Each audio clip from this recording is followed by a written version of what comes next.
Si consumes prensa europea a diario, generalista, económica, incluso política, hay una alta probabilidad de que no hayas visto prácticamente nada sobre lo que está ocurriendo en Bulgaria, lo que ha ocurrido. Algún teletipo perdido, una nota breve, todo sin contexto, sin análisis, sin continuidad. Y eso resulta llamativo porque Bulgaria no es un país marginal. Es un Estado miembro de la Unión Europea con derecho a voto, fondos comunitarios y un asiento incluso en las instituciones. La pregunta es inevitable y razonable.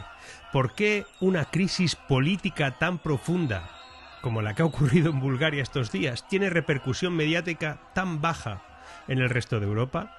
¿Es desinterés? ¿Fatiga informativa?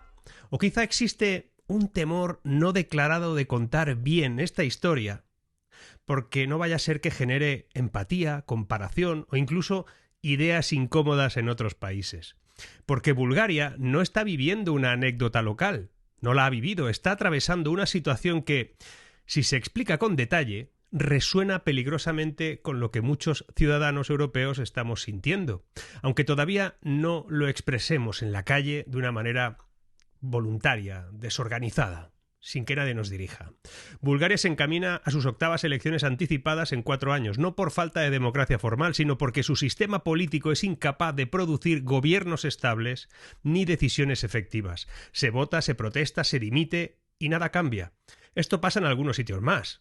En otros se acumulan los casos de corrupción, acoso, desintegración política y no cambia nada. Nadie sale a la calle si no es de la mano de algún partido que los conduzca. La diferencia con los que ahora mismo están viviendo lo que pasa en lugares como Bulgaria, Nepal, Marruecos, Francia, incluso Rumanía, Chile, Líbano, Perú, es que estos últimos, en estos países hay una generación joven, la denominada generación Z, que no escucha a nadie, no obedece a nadie y lucha de manera totalmente descentralizada. No tienen líderes, no saben quiénes son los que les mandan. Y eso no gusta ni a los que mandan en Europa ni a los que quieren mandar. El sistema no está cómodo con este tipo de movimientos y por eso procuran no explicártelos. Quédate porque vamos a examinar por qué estos casos apenas se explican. ¿Qué revela sobre el estado real de Europa y de otros países, incluso en Hispanoamérica? ¿Cómo conecta con el malestar de la generación Z todo ello? ¿Y qué dice todo esto sobre el futuro que se nos está cerrando delante de los ojos? Especialmente para los más jóvenes, por desgracia. Te lo explicaré en un formato de urgencia, sin edición compleja, sino como estreno de actualidad. Además, si te quedas hasta el final, hoy sí tendrás un regalo, un bonus track que seguro que te va a gustar, os va a gustar, la verdad, y os va a sorprender. Pero eso será al final, por lo que tendréis que esperar un poquito, solo un poquito. Lo dicho, no te vayas, que lo de hoy también te interesa.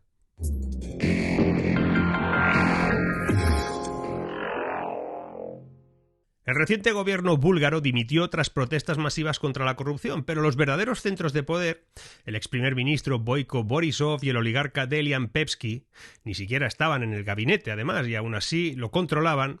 Resulta que esta paradoja revela la esencia del problema, porque las instituciones cambian, los nombres rotan, pero el poder real permanece intacto. Los manifestantes en Sofía coreaban cosas como dimisión Pevski, dimisión Borisov, fuera del poder, conscientes de que su protesta, curiosamente, no iba dirigida solo contra un gobierno concreto, porque esos no estaban en el gobierno, sino contra un régimen informal incrustado en el Estado. De hecho, hay analistas que señalan que, aunque ni Borisov ni Pevski ocupaban cargos ministeriales, ambos en realidad ejercían una influencia decisiva sobre el Ejecutivo. Eso pasa en más sitios. Gente que no hemos votado y que nos mandan. Pevski fue sancionado por Estados Unidos y por el Reino Unido bajo una ley llamada Magnitsky por corrupción y es visto como la personificación de la captura del Estado. Según politólogos de ese país, de Bulgaria tiene poder sobre todo, sobre la judicatura, los servicios de seguridad, grandes grupos mediáticos, sectores estratégicos de la economía en el país. Por cierto, una economía que es de las más pobres de Europa. En resumen, cae el gobierno de turno, pero el régimen en la sombra permanece. Y eso es algo sospechoso, ¿no? Es un fenómeno de poder sin cargo oficial. Es algo que nos permitirá entender tal vez la desconfianza generacional hacia las instituciones. Pero bueno, vamos al epicentro del asunto. Resulta que las protestas en Bulgaria están lideradas por todo un grupo, sobre todo por jóvenes, la generación Z. Ya hemos hablado aquí de ellos muchas veces. Trabajo con ellos, además. Y sus reclamos no son técnicos ni ideológicos, sino existenciales. No piden simples ajustes, reformas cosméticas. Reclaman salida, ruptura, futuro. Su dilema es crudo y familiar para muchos jóvenes en otras latitudes. Emigrar, resignarse o enfrentarse al sistema. No protestan por un idealismo ingenuo que vamos a... No persiguen eso, sino porque sienten que el sistema está cerrando todo con llave y no les deja espacio vital. Han visto a sus hermanos y compañeros huir al extranjero en masa buscando oportunidades que su país no ofrece. Países como el mío tiene a centenares de miles de jóvenes que emigran fuera cada año. Saben que si nada cambia, su única opción realista será seguir eligiendo entre exilio económico o precariedad indefinida en una nación capturada, como en este caso es Bulgaria. Lo resumía en cartel en esas manifestaciones en Bulgaria. Decían, danos una razón para quedarnos. Y esa no es una protesta juvenil tradicional ni un arrebato pasajero, sino una reacción racional ante un futuro que se les está cancelando. Hay un activista de 22 años que lo explicaba en las redes, no luchamos por una ideología, luchamos por el poder de tener un futuro aquí. La generación Z ha pedido el miedo, lo ha perdido totalmente, porque sienten que ya no tienen nada que perder. Empleos inestables, vivienda imposible, expectativas rotas, cuidado que esto suena en todas partes igual. Cuando el sistema político promete meritocracia y movilidad, pero entrega precariedad y élites inamovibles, los jóvenes detectan el engaño y en algunos lugares han decidido estallar. Lo que ocurre en Bulgaria no es único. El mismo choque generacional asoma ya con distintas intensidades, con distintos matices en países muy diversos. En Rumanía no hace mucho las protestas anticorrupción llenaron las calles durante los últimos años, en realidad. En Francia y en Alemania también ha habido estallidos visibles, se perciben ya como una desafección silenciosa de los jóvenes hacia la política tradicional. Y Europa se defiende, por ejemplo, en nuestros casos, los más cercanos, busca fórmulas para controlar el mensaje, para que no puedas enviar según qué. En Marruecos, Irán, Nepal, la generación Z se ha alzado contra sistemas estancados a pesar de los riesgos. En algunos países han conseguido cambiarlo todo. En Chile y Argentina se cuestionan órdenes económicos, estén a un lado o estén al otro, algunos más dirigidos que otros, es verdad. No quieren hipotecar su futuro, quieren democracias consolidadas. Muchos jóvenes desconfían de que el sistema actual les vaya a resolver sus problemas estructurales. No creen en la democracia tal y como está montada. Creen que es una pura autarquía en realidad. Partitocracias. En el Líbano, en Hong Kong, antes de las represiones, también hubo movilizaciones juveniles exigiendo renovación, sistemas políticos distintos, culturas distintas, pero todo bajo un mismo síntoma. Una generación que ya no cree que el sistema pueda reformarse desde dentro. Y aquí, en este canal, tienes vídeos analizando las revueltas del Nepal, de Francia, de Marruecos, no hace mucho, en los que el patrón era parecido, aunque tuvieron resultados diversos todavía. No es retórica. Durante este año, protestas juveniles han ido sacudiendo medio mundo, desde Katmandú hasta Rabat, a Lima, derribando gobiernos en varios casos. Hace apenas unos años se tildaba a la generación Z de apática, despolitizada, pero ha emergido, Ha emergido como una fuerza política explosiva, social, descontrolada, que desconcierta a las élites. Alrededor del planeta comparten frustración por la desigualdad económica y por la corrupción política. Muy importante esto. Ya no se creen las palabras de algunos. En palabras de Adam Zeidan, esta generación, la más educada de la historia, entra en una economía global con muchísima menos movilidad y muchas menos oportunidades que las que tuvieron sus padres. Es la primera vez que pasa. Y están conectados por redes sociales, los jóvenes comparan realidades más allá de sus fronteras y comprueban que no están solos en su malestar, que es conciencia global, y eso refuerza el patrón. La generación Z se levanta donde siente que el futuro se ha clausurado. Y un detalle, si quieres acceder a un informe escrito y detallado a lo largo de más de 40 páginas que va a complementar este contenido, que lo subiremos durante este fin de semana y que va a analizar todos estos movimientos de la generación Z, especialmente desde la óptica que ha pasado en Bulgaria, pues aparte de muchas otras ventajas que vamos incorporando poco a poco, como que podrás conectarte conmigo en directo a partir del año que viene, pues hazte miembro del canal, que mi equipo te lo va a agradecer y yo también. Y como no seas suscriptor, hombre, aprovecha ahora que estamos cerca del 1.000.000 y hace ilusión. Pero volvamos. La pregunta es, ¿por qué estas revueltas no suceden en más sitios si están en situaciones parecidas? ¿Dónde no pasa? ¿Y por qué no pasa? Hay lugares donde este estallido generacional aún no se ha producido. Por ejemplo, en España. Y en buena parte de Europa occidental no vemos una rebelión juvenil abierta. ¿Significa eso que aquí el sistema funciona a la perfección. En absoluto. Más bien la presión se amortigua por otros medios, y eso es muy interesante. En estos países existe una suerte de colchón de contención. Los problemas se palían, no se resuelven, sobre todo mediante deuda pública, transferencias sociales, discursos buenistas, despistando a la opinión pública. El estado del bienestar, aun endeudándose hasta el cuello, logra por ahora absorber gran parte del malestar con subsidios, ayudas, moratorias, sueldecillos. La protesta además se burocratiza porque se canaliza por cauces formales, por partidos políticos, y la resignación resulta más rentable individualmente que la ruptura colectiva. Muchos jóvenes occidentales optan por sobrevivir dentro del sistema. Viven con sus padres, se encadenan a trabajos temporales, emigran, normalmente ya a otros países, y lo hacen antes que prender la mecha de la propia calle. Es una estabilidad por agotamiento, no por progreso. En otras palabras, en lugares como España, no estallan una crisis porque el sistema consigue prolongar la ilusión de la normalidad. Se convive con la precariedad crónica, confiando en que al menos no estamos tan mal como otros. Los problemas no mejoran, pero se vuelven una costumbre. Es la paz de los cementerios. No hay colapso inmediato, pero tampoco avance. Y España es el ejemplo perfecto de un país atrapado en una meseta de decadencia lenta. La política española lleva años, no 7, 20 por lo menos, girando en círculo. Las redes clientelares, amiguismos, favores, repartos de puestos, operan dentro de la ley, pero atenazan la renovación. Los pactos parlamentarios, permanentes entre partidos, consolidan el reparto del poder sin reformas de fondo. No están tan enfrentados como parece. Los gobiernos dependen de minorías con poder de veto, pequeños partidos locales, como pasa aquí, que frenan cualquier decisión que les perjudique. Se paraliza un país en el sentido de que no tiene presupuestos generales del Estado y no pasa nada. Aquí brilla por su ausencia cualquier atisbo de reforma estructural real, aunque hablen de ellas constantemente. Nadie afronta cambios en las pensiones, en el mercado laboral realmente, en la educación, en la innovación.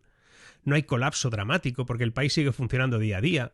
Incluso gracias a la inflación y a los fondos europeos, pues creces más que otros. Es como si el futuro se hubiese aplazado indefinidamente. Varios indicadores confirman esa parálisis, por ejemplo, en este país. La productividad y la renta per cápita española llevan años estancadas, retrocediendo frente a la media europea, pero no lo digas, hombre, que entonces eres antipolítica. ¿Cómo puede ser que no lo aceptes? Con una deuda pública por encima del 100%, no pasa nada, se puede pagar. Pero es que resulta que ese endeudamiento no se traduce en inversión transformadora, solo mantiene la inercia. Los grandes consensos nacionales, la educación, la financiación autonómica, la energía, el cambio de modelo productivo, el no depender de según qué sectores cíclicos para mejorar salarios, se posponen siempre, legislatura tras legislatura. Aquí nadie cambia nada. A unos les fue bien el ladrillo, a otros les va bien el turismo.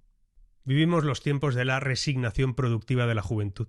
En muchos países de Europa, incluida España. Estudiar más, aceptar trabajos por debajo de su cualificación, marcharse finalmente al extranjero o refugiarse en oposiciones en el sector público. Todo eso ha evitado estallidos de momento. España no se hunde de golpe, parte de Europa tampoco, pero tampoco despega. Vivimos en stand-by y aquí no pasa nada. Y pasará. Un día nos levantaremos y viviremos en un continente pobre, pobre de solemnidad. ¿Qué hace que unos sitios la juventud estalle y en otros permanezca apagada? Pues el detonante generacional se activa cuando ocurre un choque claro entre expectativas y realidad. Y esa generación se le prometió movilidad social, mérito, oportunidades globales y se les ha entregado precariedad, bloqueo y élites inamovibles. Mientras el sistema pudo progresar o anestesiar la situación, todo eso se sostuvo bien. Pero ojo, cuando ya no pueda ofrecer prosperidad ni mantener esa ilusión, la ruptura se volverá inevitable. Estoy convencido, incluso esperanzado. Si hasta ahora hemos visto cómo la falta de futuro y el cierre del sistema han sembrado malestar en distintos países, ¿qué pasará si miramos al propio modelo europeo que alimenta esa situación? Porque quizá descubrimos que la clave del problema no es solo generacional, sino que está en la arquitectura económica, política de la propia Europa y de muchos otros países, fuera de Europa. Pero vamos a centrarlo aquí ahora. Luego ya... En efecto, la generación Z ha sido educada en la idea de que si te esfuerzas llegarás más lejos que tus padres. Pero al comparar su situación con las generaciones anteriores, o con la de sus propios padres, o de otros jóvenes en otros países, muchos jóvenes advierten que esa promesa se ha roto. Hay un dato revelador. Dice algo así como que la generación Z es la más formada de la historia, algo que se puede analizar, pero bueno, tienen acceso a más formación. Sin embargo, entran en el mercado laboral con mucho menos poder adquisitivo y seguridad que sus padres en la misma edad. Y esa brecha entre expectativa y realidad es dinamita social. Lo decía el filósofo Alexis de Tocqueville. Lo dijo en el 19. El momento más peligroso para un mal gobierno es cuando comienza a reformarse. Aplicado a hoy, tras la crisis de 2008 y otros vaivenes que tuvimos, los jóvenes intentaron adaptarse, como lo hicieron, por ejemplo, los millennials. Esos ya no son tan jóvenes. Y recibieron a cambio ser adultos de una manera retrasada, con sueldos bajos, vivienda inaccesible. Esa fue lo que recogieron de aquella crisis. La diferencia es que, la diferencia actual de los millennials es que aquellos medio creyeron en el sistema, pero la generación Z ha perdido la fe y solo le queda la furia. En algunos lugares. En cuanto al sistema deja de infundir esperanza o miedo, las nuevas generaciones lo van a desafiar. La chispa puede ser un aumento abusivo de tasas universitarias, la censura en Internet como en Irán, un presupuesto injusto como ha pasado en Bulgaria, pero detrás siempre está la misma dinámica. Es que se rompe el contrato social generacional. Y cuando eso pasa, la juventud, que siempre fue llamada a ser el futuro, decide que el futuro tiene que ser ahora. O lo es ahora o no lo va a ser. Un poquito de discurso punky, ¿no?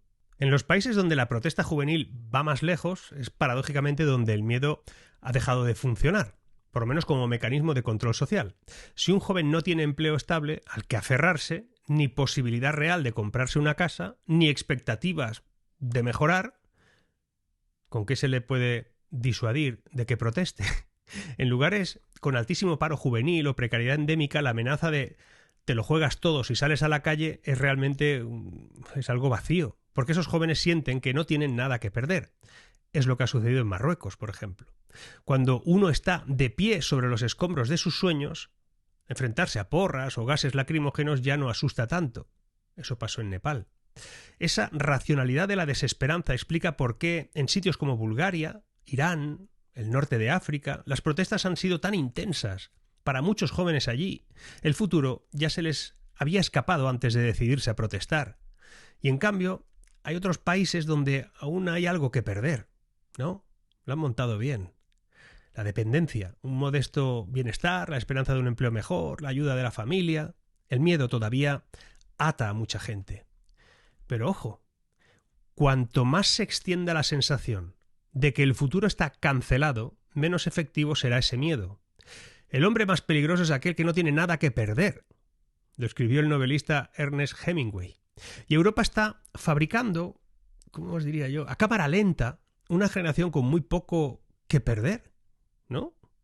Hablamos de corrupción y economía, sí, pero lo que está en juego ahora mismo es mucho más profundo. Estamos perdiendo 3 pilares fundamentales en nuestras sociedades. En general, esto es global, no solo Europa. La primera es que estamos perdiendo la libertad real. No la libertad formal de votar cada 4 años, sino la libertad material de elegir un proyecto de vida. Hoy muchos jóvenes se sienten encadenados a la precariedad, sin poder formar una familia, cuando consideren ni emprender un negocio, ni siquiera independizarse. Es muy difícil.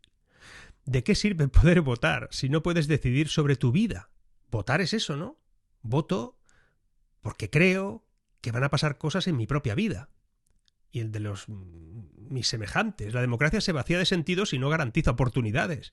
Un estudio reciente mostraba que en Bulgaria casi el 50% de esos jóvenes planean retrasar tener hijos indefinidamente, sencillamente porque no ven condiciones para ello, y esa falta de libertad material es una cárcel invisible que puede haberse roto. Lo segundo que se está perdiendo es el sentido crítico. La conversación pública se ha degradado tanto en muchos países que ha acabado en una especie de tribalismo, consignas, moralismos vacíos. Defienden cosas contrarias solo porque el otro defiende algo distinto. En lugar de ciudadanos informados debatiendo soluciones, ahora vemos bandos atrincherados repitiendo eslóganes y argumentarios. No solo, como dicen las redes sociales, sino también los medios tradicionales con sus cámaras de eco han sustituido el pensamiento crítico por reacciones que son viscerales, son un show en realidad. show político. Y esto beneficia a las élites corruptas. Mientras la sociedad se polariza en identidades o peleas estériles, los problemas reales avanzan sin control. Lo decía Sócrates, el filósofo griego. Cuando el debate se pierde, la calumnia es la herramienta del perdedor. Y hoy abundan las descalificaciones personales, escasean los argumentos. Abres ahí tus redes y es absurdo todo lo que te dicen. Síntoma de una sociedad que pierde su capacidad de pensar libremente. Esa es la verdad. Y el tercer elemento que se está esfumando, la expectativa de futuro. Quizá lo más grave de todo. Una sociedad puede sobrevivir a épocas de pobreza y crisis, pero no sobrevive a una generación que no espera nada del mañana. Arnold Toynbee, que era historiador, advirtió que las civilizaciones mueren por suicidio, no por asesinato. Quería decir que grandes imperios ya cayeron no tanto por invasiones externas, sino por perder la fe en sí mismos, en su futuro. Hoy Europa y muchos países, también de Hispanoamérica, hay muchos jóvenes, y no tan jóvenes, no tan jóvenes, que han dejado de imaginar un futuro mejor. Se conforman con que todo no vaya peor. Esa falta de esperanza es letal. Sin expectativa de mejora, no hay esfuerzo colectivo, ni innovación, ni siquiera motivo para mantener la solidaridad social.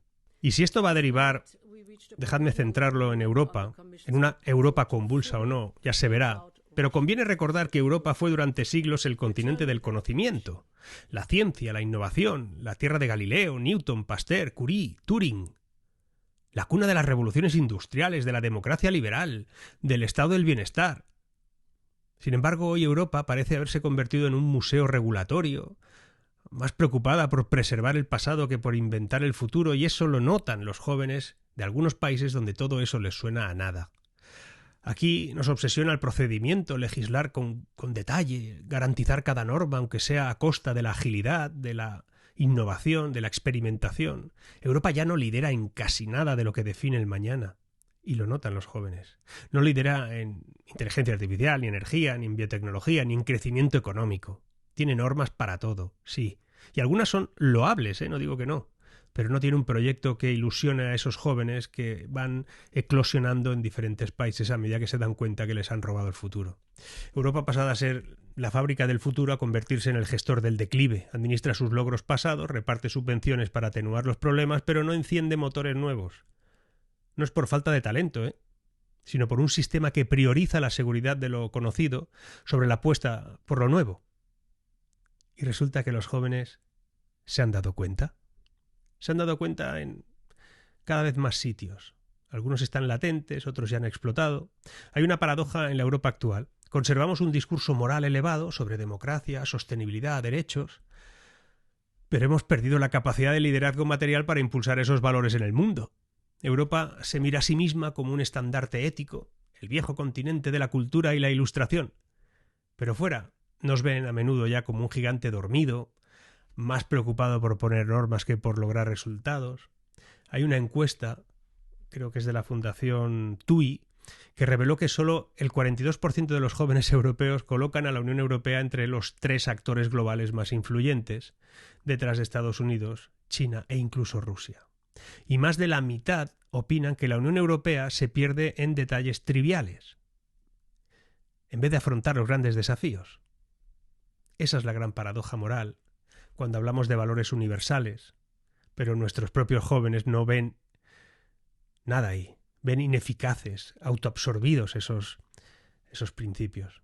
Europa quiere ser la conciencia del mundo, pero corre el riesgo de volverse irrelevante porque no está generando la prosperidad ni el dinamismo que den fuerza a sus valores.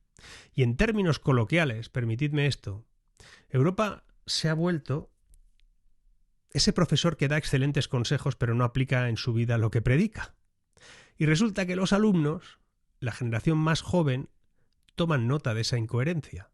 La generación Z europea no es antieuropeísta de serie. Es que no hay que ser antieuropeísta para estar en contra de Europa, tal y como está ahora.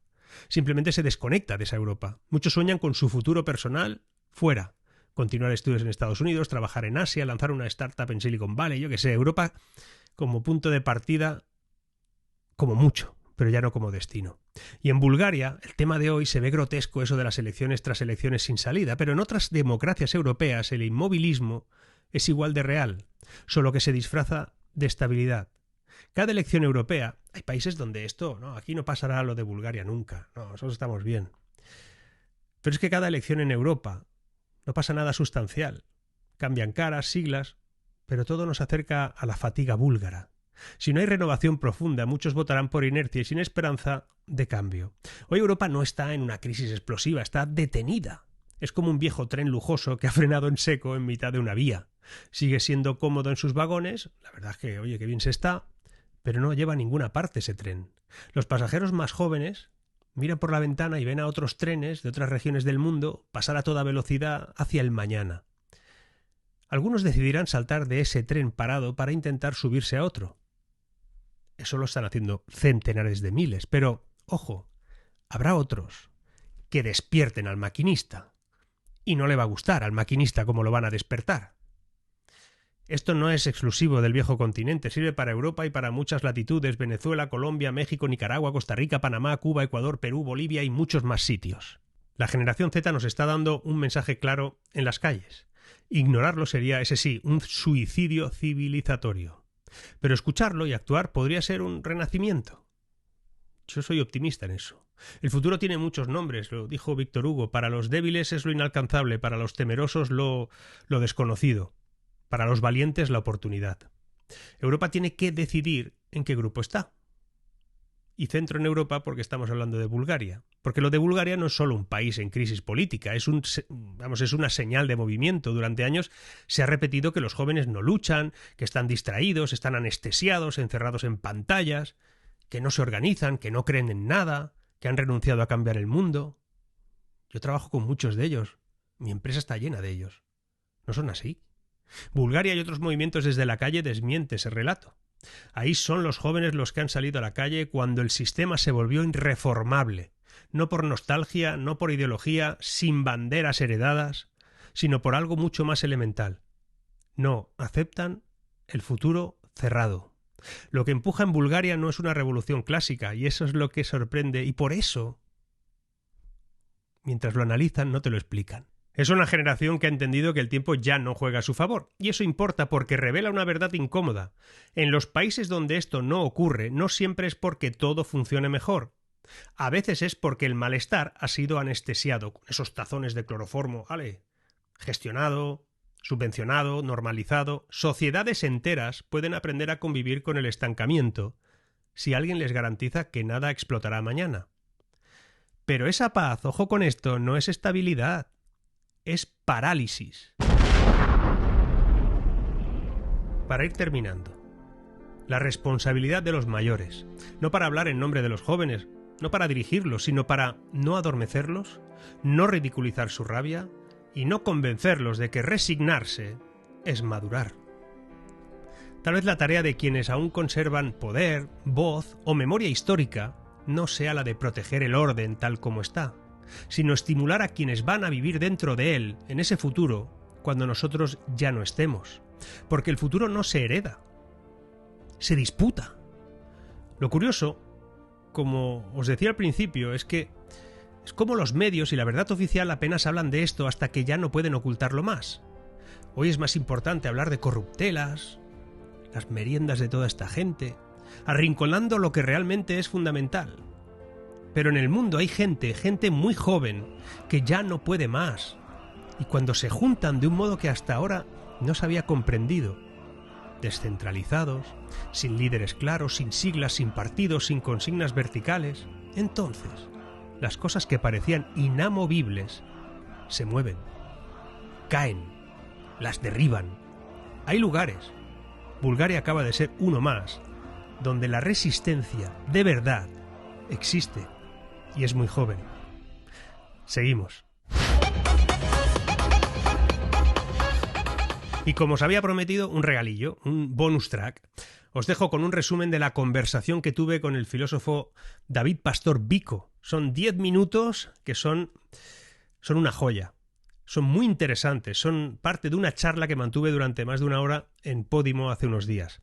Olvida la imagen del filósofo tradicional porque Vico es un pensador de trinchera. un divulgador que ha cambiado la toga académica del filósofo tradicional por la más punky, la chaqueta de cuero y lo que haga falta. Defiende que la ética no es para los libros de texto, sino para aprender a sobrevivir al lunes por la mañana. Es profesor de la UNAM de México, sevillano de origen, provocador por vocación, un buen amigo, y se dedica a sacudirnos la modorra del pensamiento positivo tóxico. Nos dice a la cara que no somos tan especiales como nos creemos, que somos animales asustados jugando a ser dioses tecnológicos y que nuestra obsesión por el yo nos está enfermando. Es autor de libros que yo recomiendo, que son auténticos puñetazos sobre la mesa. Uno es Filosofía para desconfiados y el otro es Era de idiotas. Qué buen título. Nos habla de por qué nos sentimos tan solos rodeados de tanta gente. Si decides verla entera, el link del enlace a la conversación completa está en la descripción. Quizá al final, si la ves, aunque sea este resumen, no mires el mundo que te rodea del mismo modo, tal vez dudes, y esa es, para mí, precisamente la medida de una buena conversación. Su frase «los niños ya no juegan» es mortal. Te dejo con parte de esa conversación que tuve con Vico y su visión del mundo que nos rodea, y si la quieres ver entera, pues ahí tienes el link abajo. Dentro vídeo, nos vemos el domingo. Asomémonos a las calles, abramos la ventana y miremos a la calle. Si viviéramos en un mundo convencional, entre muchas comillas, ¿no? Porque todo el mundo tiende a pensar que lo pasado fue mejor, lo pasado fue anterior. Pero durante 300.000 años los niños se han criado en la calle. Y cuando abrías la ventana veías a niños jugando en la calle. Ahora abrimos las ventanas y no vemos a niños jugando en la calle. Como mucho vemos a personas mayores paseando perros, que ya hay más perros en España que niños. Y no hay niños jugando en la calle. Claro, cuando tú ves eso, a nadie nos salta las alarmas porque somos cómodos cuarentones ya para cincuentones. Y decimos, bueno, pues estamos a gusto, pero en el fondo la sociedad no se vale de nosotros, se tiene que valer de los que vienen. ¿Y dónde están los que vienen? Pues los que vienen suelen estar encerrados en sus casas, enganchados a una pantallita que papá y mamá le ha puesto en las manos, sobre todo porque papá y mamá no pueden cuidarlo lo suficientemente bien porque están trabajando muchísimas horas, porque lo tienen metido en un montón de actividades extraescolares y finalmente, como los niños no tienen amigos, porque no confiamos en nadie y creemos que el vecino es menos mejor de lo bueno que somos nosotros, al final estos niños acaban encerrados, enclaustrados con una pantallita por delante. ¿Qué sucede? Que esto es una castración social. Y la estamos haciendo todos. O sea, aquí somos todos partícipes de castrar las habilidades sociales de 2 generaciones completas ya. O sea, ya son 2. Porque las nuevas tecnologías sobre las que nos apoyamos, pues tienen 20 años. O sea, decir, ¿son nuevas tecnologías? No. Los teléfonos inteligentes tienen 20 años. Las redes sociales tienen 20 años. Esto no es nuevo. Y al ser 20 años ya son 2 generaciones, teniendo las generaciones por 15 años cada una, ¿no? Había un caso increíble que salió en las noticias y la gente se llevó las manos a la cabeza. Una madre del estado de Guerrero quejándose porque habían puesto a su hijo a correr insanamente 11 minutos. Estamos otra vez de Cooper, ¿te acuerdas? Sí. Y claro, el niño se había puesto a correr y en menos de 8 o 9 minutos el niño había caído desmayado al suelo. Claro, es que el niño, es que señora, es que su hijo no ha corrido nunca. Esto es como cuando Neo le dice en Matrix dice, me duelen los ojos, y le dice el otro, pero es que no los has usado nunca. Claro. Pues al niño le dolían los pulmones, claro, es que no ha corrido en su vida. Y esto es un problema que vamos sumando. Pero es que no solo hablamos de psicomotricidad, hablamos de que si no hay juego no hay habilidades sociales.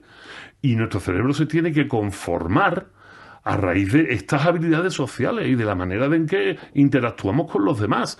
Y es que resulta que, ya no soy yo, es Michel Desmourguet, que nos echa la cara en su libro Cretinos Digitales, que el efecto Flynn falló, ya no hay efecto Flynn. Ya no hay efecto Flynn. O sea que no vamos creciendo el cociente intelectual. O sea, por primera vez tiramos para atrás. Y vamos para atrás. Pero es que ya hay algunos sociólogos que llegan a decir 7 puntos menos de cociente intelectual por generación. Y van 2. Nosotros tenemos que confiar en la tribu, en la manada que nos da soporte. Esa confianza se refuerza con el conocimiento. Cuanto más conocemos a la gente, más confiamos en ellos. Y de ahí van las esferas de confianza y las esferas de conocimiento. Eso van agarrados de la mano. Aquello que no conozco me genera recelo. Y ahí están los orígenes de los grandes miedos de la humanidad y de los grandes odios de la humanidad. Somos gregarios, ese es nuestro... Arzuaga decía el otro día en una conferencia esto, ¿no? Somos gregarios y al ser gregarios, esto es una gran ventaja para la supervivencia, pero es un muy mal favor en un mundo globalizado donde somos muchos y muy diferentes. Porque todavía vemos con recelo al otro porque no lo conocemos. Y al no conocerlo hay un resorte dentro de nuestro cerebro que dice, hey, a este no lo conoces, sepárate de este, ¿no? Ten cuidado, recela de este, no vaya a ser que como no es como tú, vaya a hacernos daño. Claro, si vamos perdiendo las capacidades de conocer a los demás, y ahí es donde aparece el pensamiento crítico, si lo vamos perdiendo, nuestro mundo cada vez más chiquitito. Al final, ¿en quién confiamos? Pues en lo adyacente, en mi papá, en mi mamá, en las 4 personas que componen mi hogar, y el vecino, no, cuidado con el vecino. Ahora resulta que si un niño va a casa del vecino a jugar, cuidado que el vecino es un pedófilo. Cuidado que... O sea, ya empezamos con estos juegos. Sí. Y te dicen, no confíes en nadie. Y es algo que nosotros, cuando éramos más jóvenes, el dinero era muy preciado. Y el dinero, ¿cómo que voy a regalar dinero? O sea, este concepto del regalar dinero no existía para nada. Pero porque tenía era tangible. Eran monedas, eran billetes. Era algo que pesaba en el bolsillo. Era algo que tú ibas guardando en una hucha. Y que después todas las huchas tenían marca de meterle el cuchillo para intentar sacar algo, ¿sabes? Claro, era algo muy tangible. Como ahora el dinero no es tangible. Como ahora el dinero no pesa, como ahora el dinero no está. Y cada vez menos. Y cada vez menos. Hay quien le interesa que eso Hombre, sea así. claro que interesa, no interesa a mucha gente. Bueno, a mucha gente no, a muy pocos. Exacto, a muy pocos, pero que son esos que a veces decimos que no los hemos puesto nosotros y están decidiendo sobre lo que vamos a tener que vivir. Exactamente, están ordenando el mundo a su gusto, ¿no? Pues al final, la relación que tienen los más jóvenes con el dinero es una relación meliflua, sin sustancia.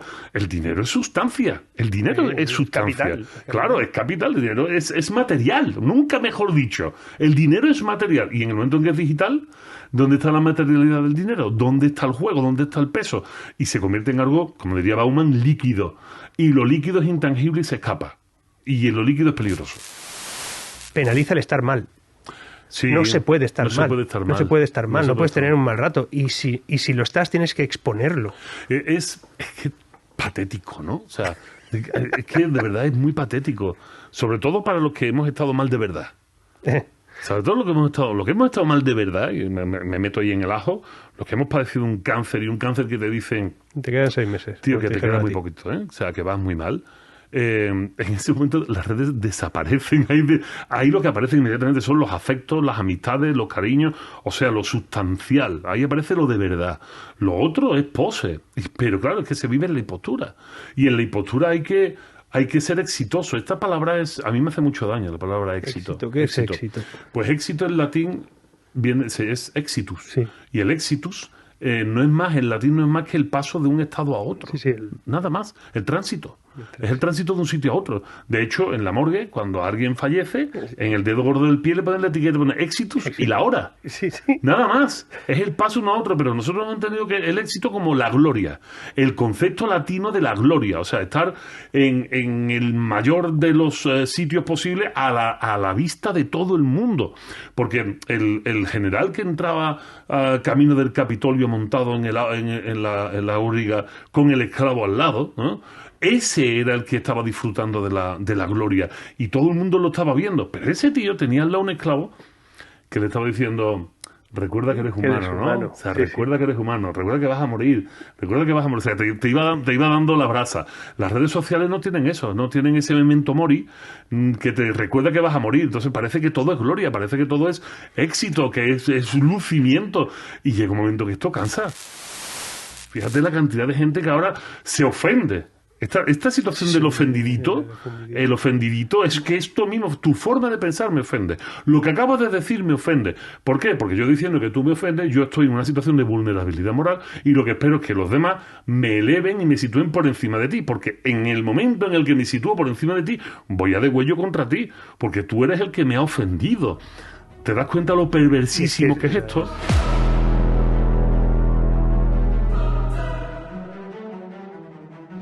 Decía Plutarco que la mente no es un vaso que llenar, sino una lámpara que encender.